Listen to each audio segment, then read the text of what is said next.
What would be your reaction if I say that we are going to paint this in less than half an hour period, less than half an hour time? Yes, much less than half an hour time. Okay, I will explain the entire process, and throughout the video the materials used are very minimal. I will list all the materials in the description below. Okay, please grab your materials and let us begin.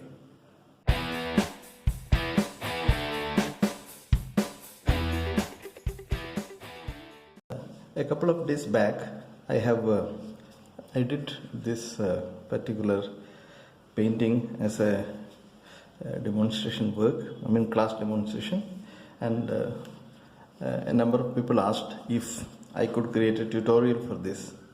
So today I am attempting to make a tutorial for this. So this was done in a very quick approach, and today also we will be doing a little bit in a quick way, and so we may not get exactly like this, because we can get, if we precisely draw this, and we can precisely draw this and then paint it carefully, but the approach that I am going for today is something similar to this, a very quick, very fast approach. Okay, so we'll try to create something like this in a very quick manner, right? So I am using a cold pressed watercolor paper. It's an Indian brand. It is called Chitrapat, but any cold pressed watercolor paper, preferably 100% cotton, would be good, right? Now what we are going to make is, we are going to make the quick shape, and then the background shape and the figures, and maybe these additional things. If you are following along, grab your material and come back.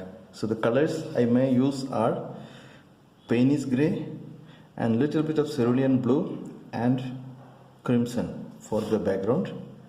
For this and the background, I may use Payne grey and little bit of orange and some touch of cerulean blue.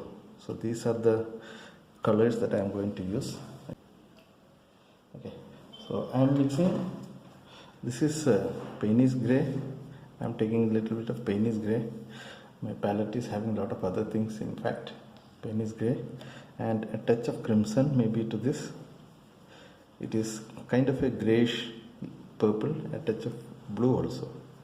Okay, so I think this will be good enough. So okay, we will not get precisely, as I told, we will not get precisely the same kind of result that we got for the previous one, because that was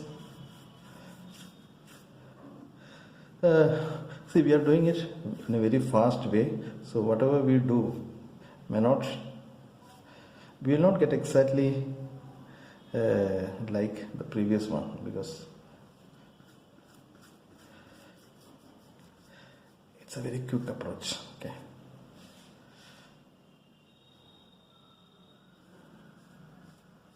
and I think there were some lines here and there. Basically I am looking for the perspective, that's it. Maybe some darker color underneath this. Okay, to get this could be under shadow, little bit of a shadow.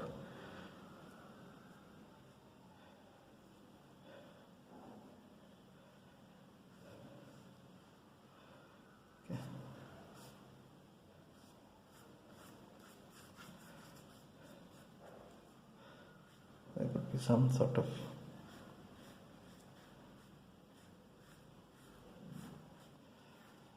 some splash of colors. Okay, don't worry too much. A little bit of a lighter color.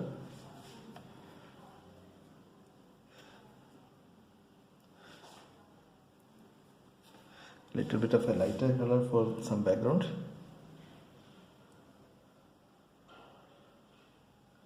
Okay, softening it. I don't want that much of hard color, so I'm kind of softening it a little bit.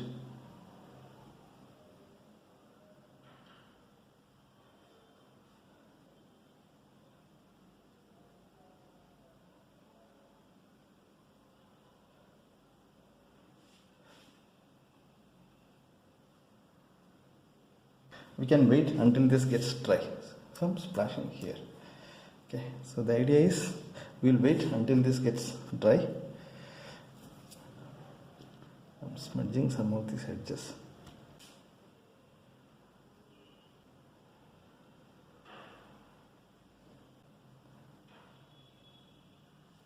These lines will give some sense of depth. Okay, right, now what is left? We need to define some figures. Okay, so we may have to, this got little bit smudged, but I think that's okay. We need to add some figures and maybe an electric pole or two. Okay, right, the paper is buckling now because we applied a lot of water. I'm checking if it is still wet. It is still wet. Okay, so we may have to wait a couple of minutes. But I think by that time probably we can do with the electric pole here and some other details. Okay, the figures we'll have to wait for the figures because it needs to dry a little bit more. I'll be using a liner brush for the electric pole. Okay, and I will use again. I'll use the same color. This is Payne gray. Okay, maybe a touch of burnt sienna to make it little blackish, to be frank. And we have to make a straight line, which I'm very bad at that. Okay,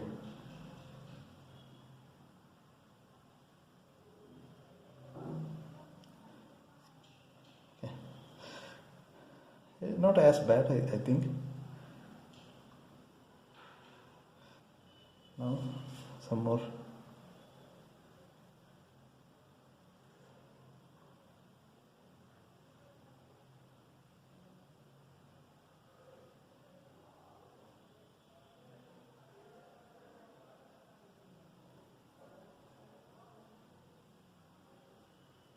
Some shadow for that.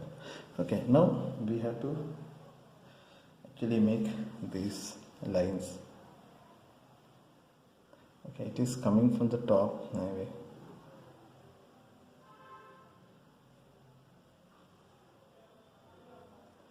Okay, now let us make another electric line somewhere here, and that could be little lighter, so I am adding maybe a touch of cerulean blue to this to make it little lighter in tone. Okay, and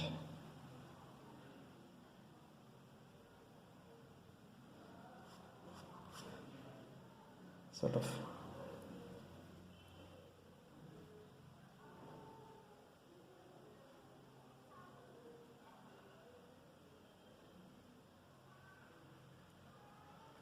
not too much of details here. Okay, I think that much is sufficient, and let us connect these two.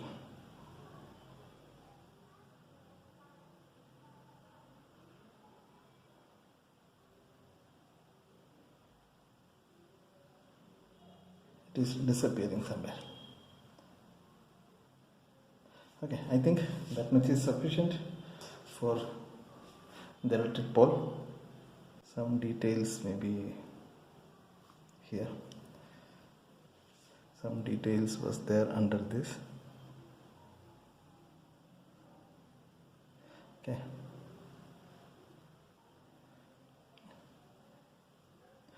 Really do not know what these things are. Okay. Now I think this is fair enough, and we can make the figures now. Here we have 4 figures, and let us make some of those figures. Okay, one of the figures were pretty close to the house, the structure. So this is one figure probably, and there is another figure I'm just making a mark here, okay.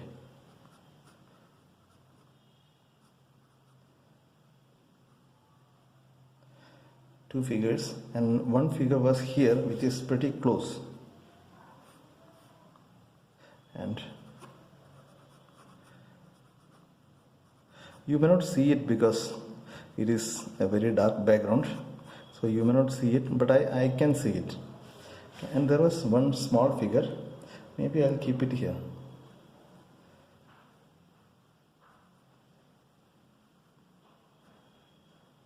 Okay, there were 4 figures, and let us make those figures now.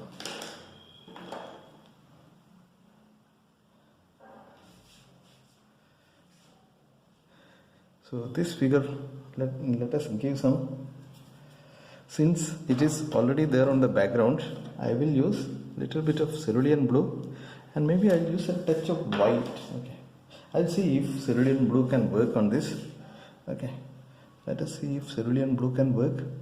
Yeah, I think cerulean blue works for this, so not a problem. Okay. And maybe Payne is grey for the pants.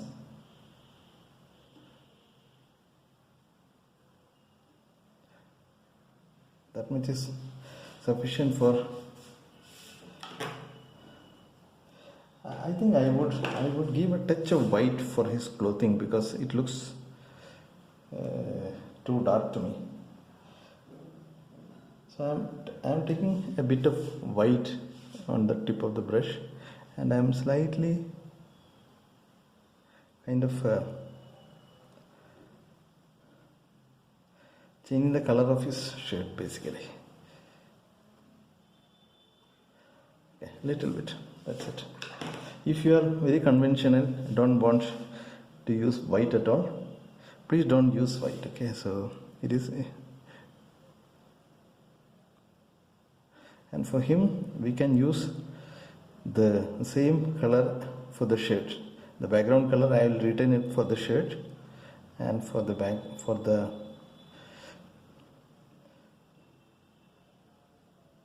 pants I will be using Payne's grey color. This is Payne's grey color. Okay, and for him let us again use what is that? I will use a little bit of cerulean blue. I am using cerulean blue and a touch of crimson because I wanted to remain within the color that we have selected. Cerulean blue and crimson color. So we will use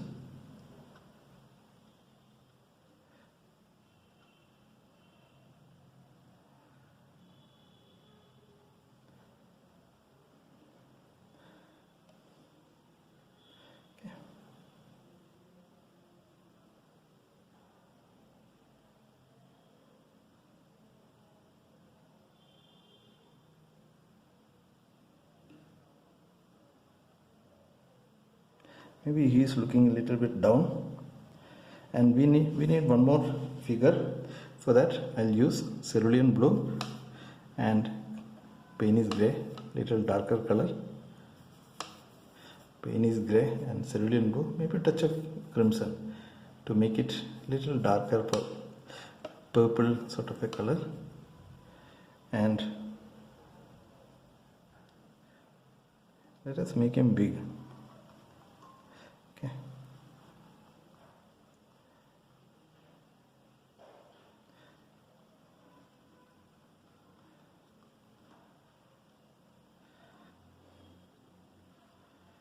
Okay, and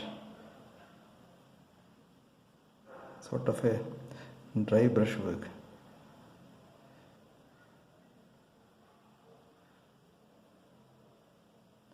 Okay.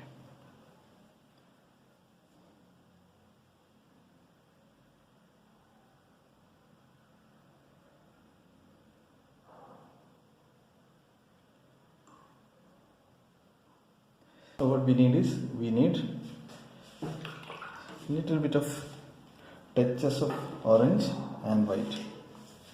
So let us give some orange now.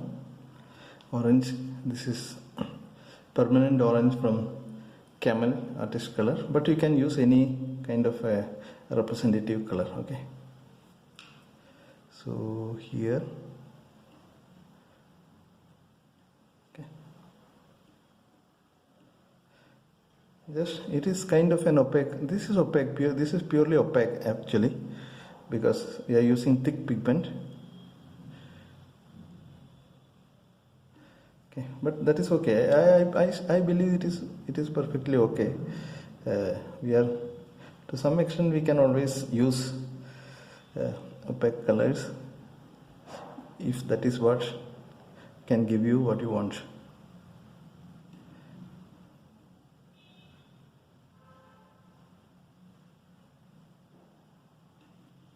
Okay,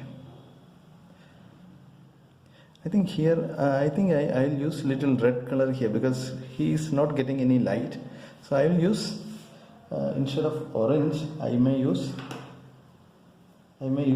some vermilion or some red color. Okay, I'm not sure whether that will work or not. I'm using some red color again. If you are a perfectionist, please don't use this. Okay,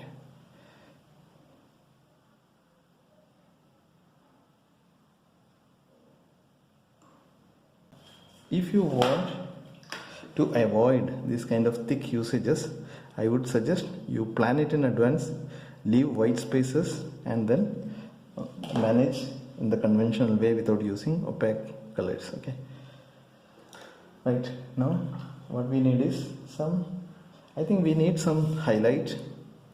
Okay, so we will use again white color directly from the tube.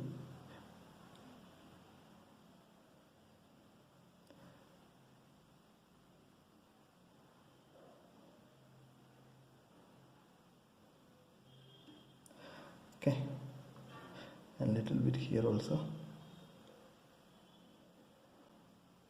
And for him, I wanted to use the white mixed with little bit of blue. I'll use something which is mixed with blue here. I think that doesn't work. It is not seen. I will use direct white. Okay, I wanted to use some bluish color, but I think it doesn't work that way.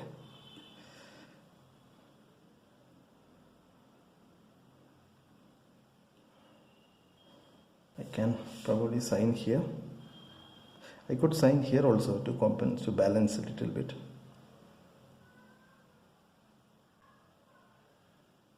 Yeah, I think we are done. And this is how it came out, and this was our reference. Okay, this was our reference, and this is how it came out. Reasonably close. I mean, not precisely, but it is reasonably close. And I hope you liked it, and if you have any question, any suggestion, please write them into the comment box below. Hope it was a wonderful experience. It was a funful experience with a lot of learning. If you have any questions, suggestions or comments, please do write them in the comment box below. So if you think my efforts are worth your couple of seconds and worth your appreciation, please do subscribe to my channel and press that bell notification. Also, you may please drop some comments, drop likes, and share it to your friends, artist friends, to whom this video might be beneficial. See, YouTube needs interaction, so the more you interact with the video, YouTube will help in taking this video to a much wider audience, and many people can benefit from my effort. So we will soon come with another funful and interactive, informative video, and we'll see you soon. Thank you very much. Bye bye.